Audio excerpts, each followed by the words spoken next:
Hello, आज आपण जातोय नागपूर जवळचा one day picnic spot Surabardi येथे. हे आहे एक शिवमंदिर आणि नवदुर्गा मंदिर.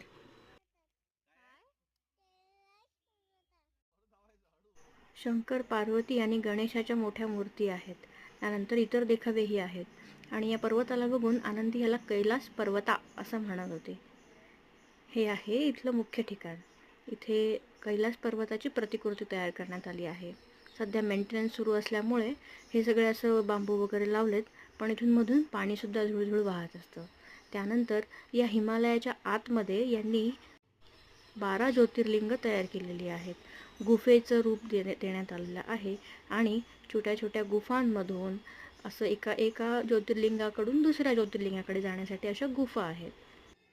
लाईट, CCTV आणि कूलरची व्यवस्था इथे आहे. त्यामुळे फार काही त्रास होत नाही. पण सीनियर सिटिझन्सला थोडंसं घाबरल्यासारखं होतं. अनेक छोट्या मोठ्या गुफांमधून आम्ही 12 ज्योतिर्लिंग बघितली. यासोबतही अनेक छोटे छोटे देखावे यांनी मध्ये मध्ये तयार केलेले आहेत. त्यानंतर खोटी झाडं वगैरे आहेत, त्याच्यावर काही प्राणी, माकडं वगैरे बसलेले आहेत.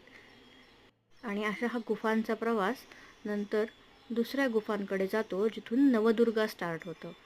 तर नवदुर्गा मंदिर ते पाहूया पुढच्या भागात.